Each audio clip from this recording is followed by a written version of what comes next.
Everything we thought we understood about motion, mass, and cause and effect may have just failed in real time. At precisely 14 UTC, the Deep Space Network's Goldstone antenna detected something that carries a mathematical probability of 0, not near 0, not unlikely, impossible. A signal separation event from 3I Atlas that cannot be produced by any natural process known to physics. When a mountain-sized interstellar object doesn't fracture, explode, or shed debris, but instead opens cleanly and deploys a perfectly shaped metallic sphere weighing hundreds of thousands of tons, then accelerates without heat, exhaust, or recoil, the conversation changes instantly. We are no longer studying a comet, we are confronting a technological artifact. For months, 3I Atlas had behaved exactly as expected. It tumbled through space as an inert fragment of the deep cosmos, its path dictated by gravity and nothing else. According to Newton's first law, that is how objects behave. They do not choose. They respond. But at 14 UTC, that passive script ended. What followed was not violence or chaos, but precision, a silent separation. No dust cloud, no expanding plume, no thermal spike. Observations from the James Webb Space Telescope confirmed the absence of debris, while its NIRCam instrument recorded something even more unsettling. The newly emerged sphere was colder than its surroundings, registering near absolute zero, colder than the vacuum it occupied. Separating two massive bodies without friction-generated heat implies a deployment mechanism that avoids contact forces entirely. That leaves magnetic systems, field-based couplings, or space-time manipulation itself. There is no middle ground. Through the lens of advanced theoretical physics, the only plausible explanation is that the object is not moving through space in the conventional sense. It is operating on space. 15 minutes later, the data crossed from unsettling into impossible. Telemetry analyzed by engineers at the Jet Propulsion Laboratory showed the sphere increasing its velocity from 34 kilometers per second to 46 kilometers per second in just 18 seconds. No exhaust plume, no ion trail, no infrared wake. Any propulsion system we understand would require a fuel mass larger than the object itself, yet nothing was expelled, nothing burned. The acceleration happened anyway. This points directly to a warp metric solution, often associated with the Alcubierre model, where space itself is contracted ahead of an object and expanded behind it. In that framework, inertia is not overcome, it is bypassed. The sphere did not push against the universe. It reshaped it. Then came the maneuver that erased the last remaining doubt. At 1417 UTC, while traveling at roughly 160,000 kilometers per hour, the sphere executed an abrupt 1/8-degree course correction. No deceleration, no banking arc, just a clean directional change. The forces involved would exceed 400 Gs. Every material known to human engineering fails catastrophically at a fraction of that load. A natural rock would disintegrate instantly. Radar returns from Goldstone showed no deformation at all. The sphere remained geometrically perfect to sub-millimeter precision. That alone implies two things: a material with tensile strength beyond diamond, and a system capable of canceling inertial forces internally, in other words, gravity control. When analysts at the European Space Agency plotted the trajectory that followed, disbelief gave way to something quieter and far more serious. The maneuver wasn't evasive, it wasn't random, it was targeted. The destination was the Earth-Sun L1 Lagrange point, a gravitational balance zone 1.5 million kilometers from Earth, where an object can remain in a stable hover with a constant, uninterrupted view of our planet's daylight side. Nature does not aim for Lagrange points. Comets do not perform insertion burns. but this object did. And as it aligned its rotation axis with a precision of 0.04 degrees directly toward Earth, the implication became unavoidable. The separation was intentional, the acceleration was controlled, and whatever emerged from 3I Atlas did so with purpose. What we are seeing is not debris, it is deployment, and what follows next forces us to confront not just new physics, but a new role for Earth itself. As the sphere continued its controlled approach toward the Earth, Sun L1 point, the implications deepened beyond propulsion and materials science. The real shockwave rippled through thermodynamics itself. In our universe, systems left alone tend toward disorder. When a fragment separates from a larger body, entropy increases, motion becomes erratic, energy disperses. But what the data showed next was the opposite. The object was becoming more ordered, more stable, and more precise with time. Spectral analysis soon revealed why. High-resolution readings confirmed that the sphere's surface was composed almost entirely of refined osmium, not an alloy, not a composite. Pure osmium, polished to an atomic-level smoothness. On Earth, osmium is one of the rarest elements, typically found only in trace amounts associated with asteroid impact debris. A naturally occurring 10-meter sphere of it in deep space is beyond improbable. It is chemically and cosmically impossible. This is not a product of chance. It is a product of intent. The optical data made the situation even more unsettling. Typical comets reflect less than 4% of incoming light. They are darker than coal. This object reflected nearly everything, an albedo approaching 99.9%. In optics, that level of reflectivity requires a surface engineered with near-perfect uniformity at the atomic scale. The sphere wasn't just shiny, it was optically engineered. Simulations quickly showed that this wasn't simple reflection. The surface behaved like a metamaterial bending incoming electromagnetic waves around its geometry. Radar beams curved away. Signals slid across it instead of bouncing back. For 3 minutes, during its acceleration phase, ground-based radar lost the object entirely. It hadn't vanished. It had cloaked itself by redirecting the waves designed to detect it. But the most disturbing measurement came from a completely different field of science. As the sphere approached L1, detectors at the IceCube Neutrino Observatory registered a focused burst of high-energy neutrinos originating from the object itself. Neutrinos are the most elusive particles known. They pass through planets as if they weren't there. To produce a directed beam of them requires energies comparable to stellar fusion processes compressed into a structure smaller than a house. This implies an internal power source of staggering capability, not chemical, not nuclear fission. The only plausible model is a compact antimatter or exotic matter reactor operating at efficiencies far beyond anything humanity can engineer. At that point, the sphere stopped resembling a probe and started resembling infrastructure. Its mass added another layer of contradiction. Based on the gravitational disturbance it caused to the remaining bulk of 3I Atlas, the sphere's mass was estimated at roughly 400,000 tons. Packed into a 10-meter diameter, that density approaches forms of matter typically found only in collapsed stellar cores. Yet despite this weight, it maneuvered as if inertia barely applied. The only way to reconcile those facts is gravity manipulation. The object is generating and shaping its own gravitational field. As it passed within 1.5 million kilometers of Earth, instruments designed to track subtle changes in our planet's gravity field recorded a measurable anomaly, a twitch, brief but unmistakable. The sphere was pulling on Earth, not violently, precisely. It was interacting with our planet's mass the way a sailor uses wind, not engines, to steer. This led directly to its final maneuver.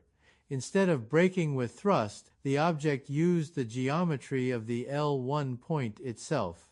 By balancing the gravitational forces of Earth and the Sun, it effectively locked itself into place. No orbit, no drift. A fixed position in spacetime. A parking brake engaged on the universe. At this stage, one question dominated every internal briefing. Why here? Astrobiology offers an answer. The Sentinel hypothesis suggests that advanced civilizations deploy automated observers at stable gravitational vantage points around emerging technological worlds. From L1, the sphere has a permanent view of Earth's daylight side. Every satellite launch, every radio transmission, every atmospheric detonation, nothing escapes its line of sight. And yet, it did not attempt to contact us. Instead, 5 minutes after stabilizing, a neutrino burst was detected, traveling away from Earth, aimed with extraordinary precision toward a distant star system in the Cygnus constellation. The object wasn't saying hello, it was sending a report. And that realization shifts this event from discovery to diagnosis. That outbound neutrino transmission marked the moment this event crossed an irreversible threshold. Until then, every anomaly could still be framed as observation or speculation, but a directed signal aimed away from Earth toward a specific stellar address removes ambiguity. This was not random emission, it was intentional communication. The data trail led quickly to a second confirmation. Within minutes, the same neutrino burst was independently detected by IceCube Neutrino Observatory, which confirmed the beam's coherence and directionality. Neutrinos rarely interact with matter, and they almost never arrive in a tight, focused stream. When they do, they are typically born in the violent cores of supernovae. This beam did not match that signature. It was modulated, structured, encoded. That fact alone implies a level of technological control over the weak nuclear force that places the source well beyond human capability. To shape neutrino emissions into a data carrier requires manipulating particles that barely acknowledge the existence of matter itself. From the Kaku scale perspective, this is no longer borderline type 2 behavior. This is the operational toolkit of a civilization that treats fundamental forces as programmable variables. Attention then turned to the destination. Triangulation placed the beam's target deep in the Cygnus region, centered on Keck 8462852, better known as Tabby's star. For nearly a decade, this star has puzzled astronomers with irregular and extreme dimming events that defy planetary explanations. While natural models exist, some hypotheses have suggested large-scale orbital structures, possibly artificial, partially obscuring the star. The implication is uncomfortable but direct. If object beta originated from, or reports to, a system like that, then 3I Atlas was not an anomaly wandering into our system. It was a delivery platform, a controlled carrier designed to transport a dense, autonomous observer into a precise gravitational blind spot near Earth. This interpretation gained weight when gravitational data from the Gaia spacecraft revealed another anomaly. The sphere at L1 was not gravitationally static. It was modulating its internal mass distribution in a slow, rhythmic cycle. The frequency matched the same 11-second pulse pattern identified earlier in its maneuvering phase. In general relativity, fluctuating mass distributions generate gravitational waves, albeit extremely weak ones. But object beta's modulation was detectable. In effect, the sphere was using Earth itself as part of its communication system. By inducing tiny resonances in our planet's mass, it could amplify signals or probe internal structures. This is gravitational tomography at a planetary scale. Not observation from afar, but active scanning. The implications for the Fermi paradox are profound. One proposed answer to the question, "Where is everybody?" has always been that advanced civilizations do not announce themselves. They observe, they catalog, they wait. Object beta fits that model with unsettling precision. It does not speak to governments. It does not broadcast greetings. It does not respond to radio. It watches. From L1, it has uninterrupted access to Earth's electromagnetic leakage. Every military radar, every civilian broadcast, every encrypted signal bouncing through the ionosphere, combined with neutrino-based sensing, even subterranean facilities offer no concealment. To this object, our planet is transparent. That possibility reframed every assumption scientists had made up to that point. If object beta was not here to interact, but to evaluate, then the sudden spike in analytical activity around Earth made a different kind of sense.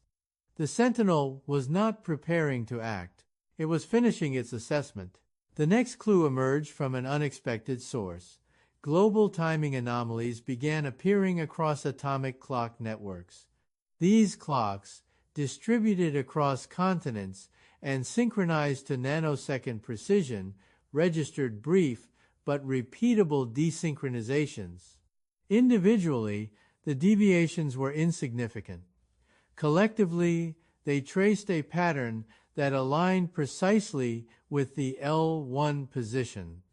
The implication was subtle but profound. Something at that location was influencing spacetime locally, just enough to interfere with our most precise measurements of time.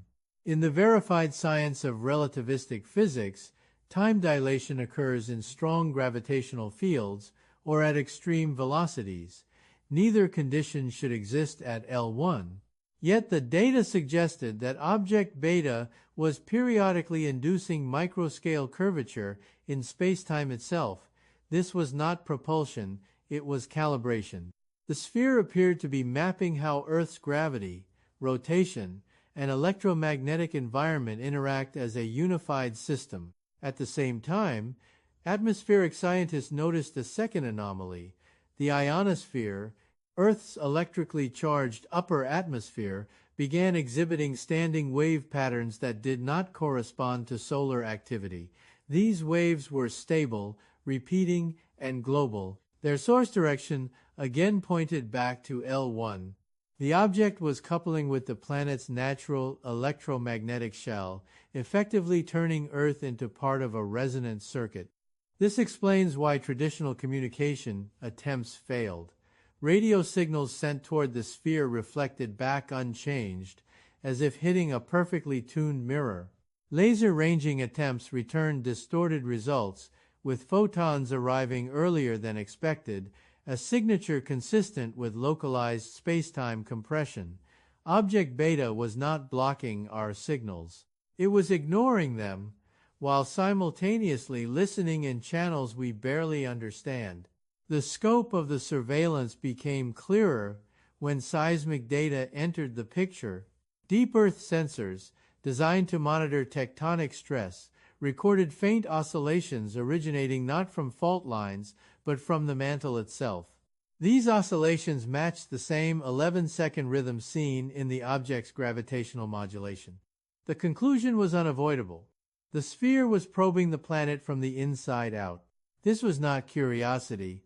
It was inventory. By this point, internal discussions within scientific agencies shifted tone. The language of anomaly and hypothesis gave way to classification and risk assessment. Not because an attack was expected, but because uncertainty had reached a critical mass. The most unsettling realization was that object beta had done nothing aggressive, yet had demonstrated total informational dominance. It could see us without being seen, hear us without replying, measure us without touching us. From an astrobiological perspective, this aligns with long-standing models of non-interference. A civilization capable of interstellar engineering would have little reason to disrupt a developing world prematurely. Direct contact introduces variables. Observation preserves data integrity.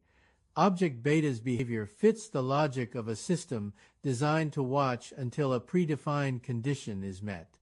What that condition might be remains unknown.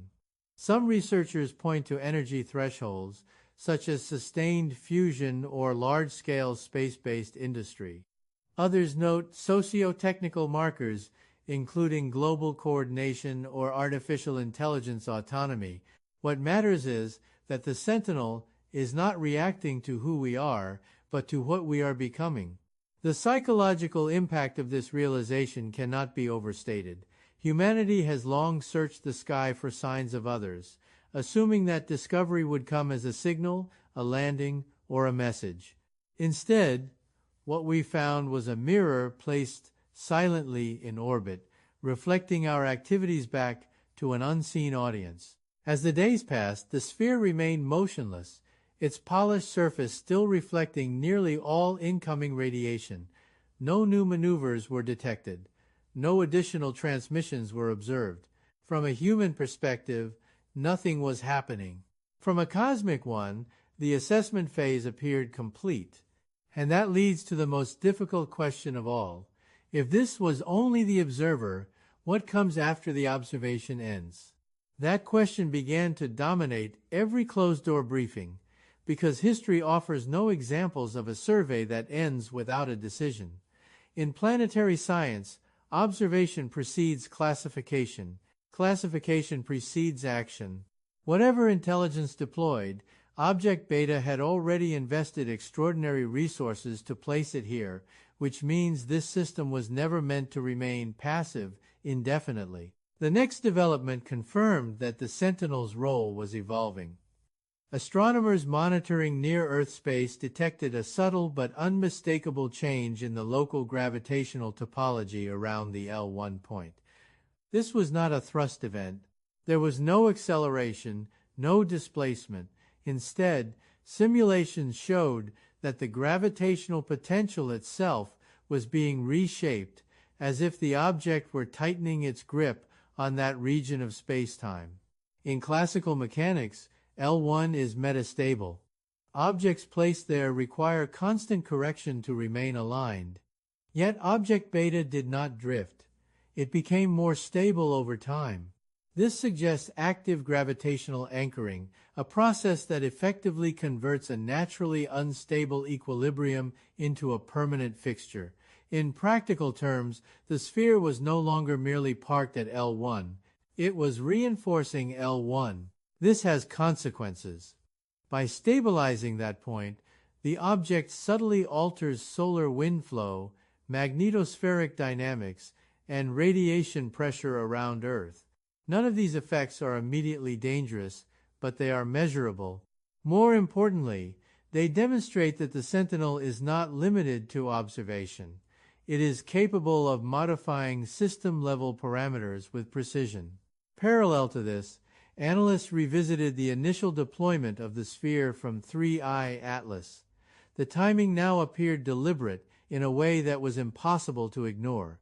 The separation occurred only after the object had passed the heliopause, only after it had confirmed our star's spectral profile, planetary layout, and technological emissions. This was not a blind probe released into uncertainty. It was activated once the environment met specific criteria. That realization reframes the entire event. The comet was never the anomaly. It was camouflage. A natural shape carrying an artificial payload through interstellar space, designed to avoid detection until the final phase. By the time we noticed the violation of physics, the deployment was already complete. What followed next was quieter, but more revealing. Over a 7-hour period, Earth-orbiting satellites began experiencing identical, transient sensor glitches. Optical, infrared, and particle detectors all recorded brief saturation events, each lasting less than a millisecond. Individually, they were dismissed as noise. Taken together, they formed a synchronized global pattern. The only plausible explanation is active calibration. The sphere was aligning its measurements across multiple platforms, learning how our instruments see the universe so it could correct for them. This is a classic reconnaissance behavior. You don't just observe a subject, you learn how the subject observes itself. At this stage, the sentinel hypothesis is no longer speculative. Object beta exhibits every hallmark of an autonomous monitoring system: stealth, persistence, redundancy, and external reporting. What it does not exhibit is curiosity in the human sense. There are no probes sent down, no attempts at dialogue, no response to provocation. This is not contact, this is oversight. The deeper implication is philosophical as much as scientific. For centuries, humanity assumed that intelligence elsewhere would announce itself in ways we could recognize: signals, structures, ships.